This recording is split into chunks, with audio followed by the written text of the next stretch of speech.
अरे श्रीमती जी कुछ तो सस्ता लो। नहीं श्रीमान जी, सब बढ़िया लो। इसमें क्या खास बात है? थोड़े में ज्यादा स्वाद, यही तो है इसकी खास बात। क्या स्वाद है? अरे मेरे राजा, सबका राजा आरती और मसाला। अब छोलिया हो या लोबिया, सफेद चने या काले चने, सब कुछ मजेदार बने।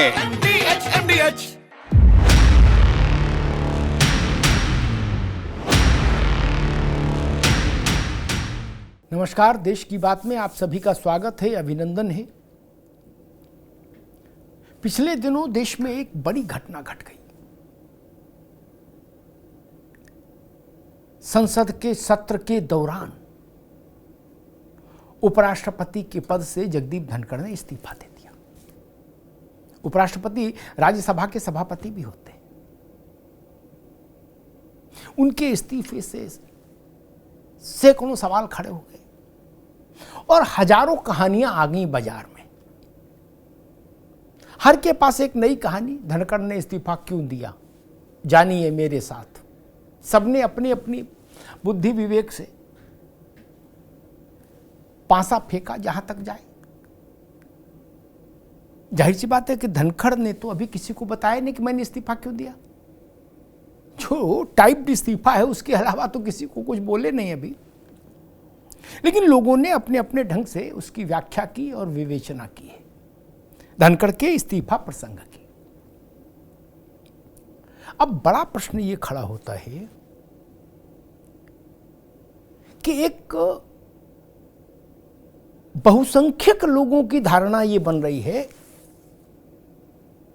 एक नैरेटिव इस ढंग का बन रहा है बहुसंख्यक लोगों के मन में कि जगदीप धनखड़ ने भाजपा के साथ विश्वासघात किया, भाजपा के साथ बेवफाई की, एहसान फरामोशी की, ये धारणा बन रही है। और अब धनखड़ में 1000 कमियां गिनाई जा रही हैं। बोले जी ऐसे भी थे और वैसे भी थे। फिर इसी के बीच में अगर कोई ये पूछ दे तो कोई गुनाह नहीं होना चाहिए कि भाई ये सब धनखड़ में 1000 किस्म की कमियां क्या तभी पता लगी जब उनने इस्तीफा दिया, या उससे पहले भी पता थी? और जब आप किसी व्यक्ति को इतने बड़े पद पर बैठालते हो, उपराष्ट्रपति छोटा पद तो है नहीं, तो जब आप इतने बड़े पद पर किसी व्यक्ति को बैठालते हो तो क्या आप उसका बैकग्राउंड चेक नहीं करते? अरे भाई, सरकारी स्कूल में मास्टर की नौकरी भी तब मिलती है जब सब बैकग्राउंड चेक हो जाए। सिपाही की नौकरी भी तब। उपराष्ट्रपति बनाया तो आपको ये नहीं सब चेक नहीं किया था कि धनखड़ के दामाद कैसे हैं और धनखड़ की बहू कैसी है? अब सारी बातें निकल के आ रही हैं कि हम तो पहले ही जानते थे धनखड़ ऐसे हैं, और कोई कह रहा वैसे हैं। तो बड़ा प्रश्न कि धनखड़ के क्रेडेंशियल्स किसने चेक किए उनको उपराष्ट्रपति बनाने से पहले? किए कि नहीं किए? और अगर कुछ दिन पहले तक धनखड़ आंख के तारे थे, दिल के दुलारे थे, तो अचानक से धनखड़ नायक से खलनायक कैसे हो जाएंगे? वो एक सिनेमा में गाना था, नायक नहीं खलनायक है तू, था ना एक गाना, नायक नहीं खलनायक है तू। मेरे कानों में वही गाना बज रहा धनखड़ के इस्तीफे के बाद से, कि लोग कह रहे नायक नहीं खलनायक है तू। धनखड़ बंगाल में जब बहैसियत गवर्नर ममता बनर्जी के साथ दो हाथ कर रहे थे, ललकार रहे थे, तो सारे लोग एक स्वर में, पूरा संघ परिवार एक स्वर में धनखड़ जी जिंदाबाद का नारा लगा रहा था। उसी के कारण उनको प्रमोशन मिला राज्यपाल से उपराष्ट्रपति। तो प्रश्न उठता है कि भारतीय जनता पार्टी धनखड़ प्रकरण से क्या सबक ले सकती है या क्या सबक उसने लिया, ये प्रश्न है इस वक्त बड़ा।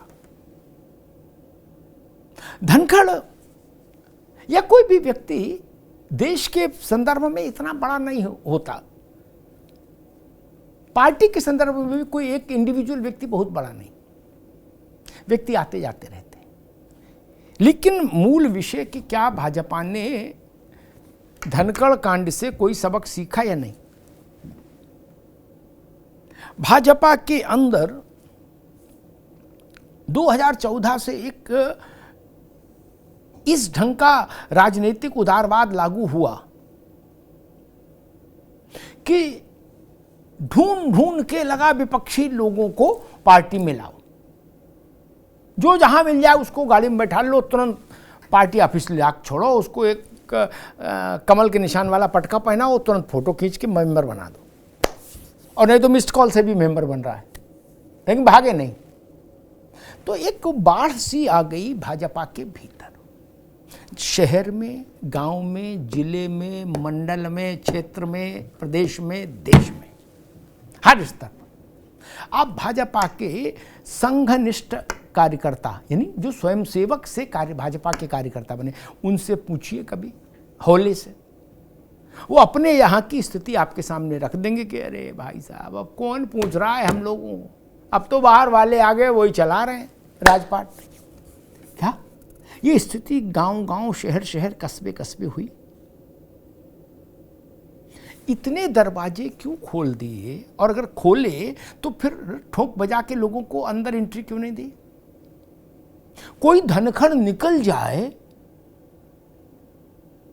तब आप जागेंगे, इससे पहले आपको चैतन्यता क्यों नहीं आई?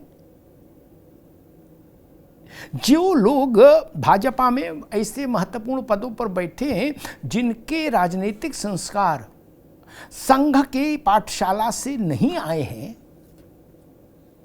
उनको आप फॉरेन पार्टिकल कह सकते हो, विजातीय तत्व कह सकते हो भाजपा में। जैसे शरीर के लिए जब आप किडनी ट्रांसप्लांट कराते हैं तो वो कहते हैं फॉरेन पार्टिकल है, ये विदेशी अवयव है, देह इसको स्वीकार करे या नहीं करे देखना पड़ेगा। वैसे ही जब आप बाकी दलों, दूसरे दलों से लोगों को लाकर महत्वपूर्ण पदों पर बैठा देते हैं, उनकी दीक्षा वैसे नहीं हुई होती जैसे भाजपा के संघनिष्ठ कार्यकर्ताओं की होती है, संघ से आए कार्यकर्ताओं की होती है। तो उनका ही चाल और आपकी कार्यकर्ता की चाल में तो अंतर रहेगा ही रहेगा। हो सकता है पद लेने के लिए, टिकट लेने के लिए, मलाई खाने के लिए बाहर से आने वाला व्यक्ति, बाहर से दूसरे दलों से भाजपा में आने वाले लोग अचानक से आते ही जोर जोर से वंदे मातरम चिल्लाने लगे, ऐसा हो सकता है। संघ में शाखा सुबह ही लगती है, वो दिन में 3 टाइम शाखा लगाने लगे, हो सकता है। हो सकता है भगवा ध्वज हाथ में लेके भी चल सकते हैं, क्योंकि उनको लगेगा कि इसी से हमको टिकट मिल सकती है और इसी से हमको पार्षदी मिलेगी और इसी से हमको निगम में एंट्री मिलेगी। लेकिन मनसः वाचा कर्मणा वो लोग आपके संस्कारों से बिल्कुल इतर हैं। तो घर मिलताऊ नहीं हो पाएंगे वो। भारत के लोक जीवन में, उत्तर भारत के तो विशेष तौर पर लोक जीवन में जाइए, आदमी शादी ब्याह में भी कहता भैया घर मिलताऊ देखो। क्या ऐसा ना हो कि हमारे उनमें बिल्कुल आचार विचार सब अलग हो तो कैसे निभेगी? ये बात तो लोग शादी ब्याह में भी देखते हैं आज भी। आप पार्टी में बड़े पदों पर लोगों को बाहर से ला रहे हैं और ये नहीं देखते कि वो घर मिलताऊ हैं कि नहीं। धनखड़ जी देवीलाल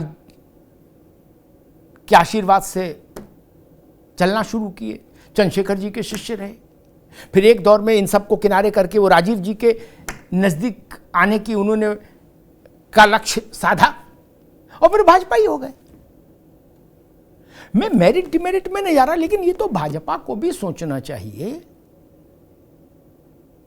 कि बड़े और निर्णायक पदों पर केवल अपने जो मूल स्रोत से आए हुए कार्यकर्ता हैं, यानी वो कार्यकर्ता जो आपकी अपनी नर्सरी में तैयार हुए हैं, उनको ही बड़ी जिम्मेदारियों पर रखिए या तो,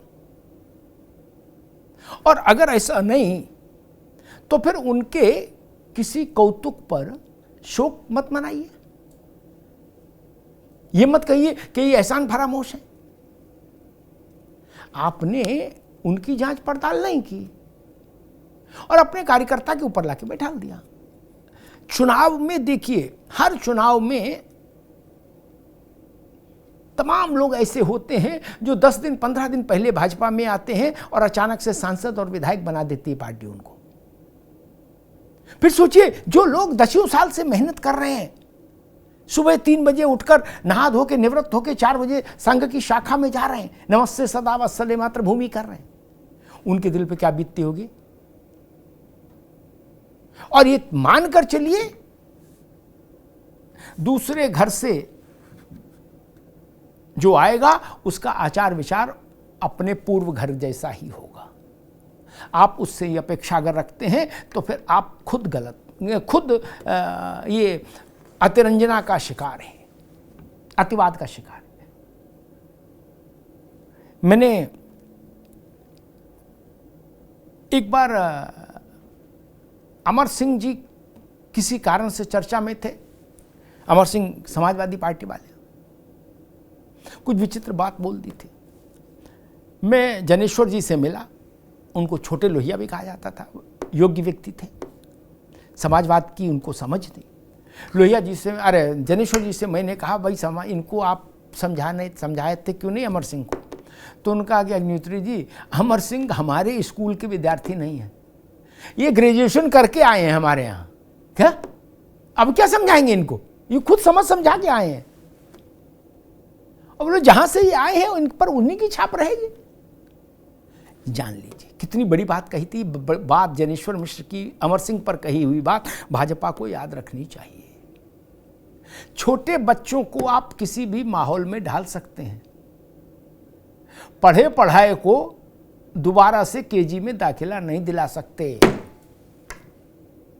इसलिए अपनी नर्सरी पर भरोसा करिए, अपनी नर्सरी में बीज डालिए, पौधा उगाइए, उनको वृक्ष बनाइए। ये सबसे सुरक्षित उपाय है। और अगर ब्लाइंड खेलने का शौक है तो हौसला इतना बड़ा रखिए कि फिर क्या धनखड़ और क्या गैर धनखड़, फिर जो आए 2-2 हाथ हो जाए। इसलिए मैंने कहा कि ये सबसे बड़ा प्रश्न ये कि क्या धनखड़ प्रसंग से भारतीय जनता पार्टी का शिखर नेतृत्व कोई सबक सीखने को तैयार है या नहीं। धन्यवाद। दादी के हाथों का जादू और खुशबू से महकता घर, माँ की मुस्कुराहट और खाने की सुगंध। MDH गरम मसाला, क्योंकि हर रिश्ता है स्वाद से जुड़ा। थोड़े में ज्यादा स्वाद, यही तो है इसकी खास बात। वाओ मम्मा, क्या स्वाद है। अरे मेरे राजा, का राजा आरती और मसाला।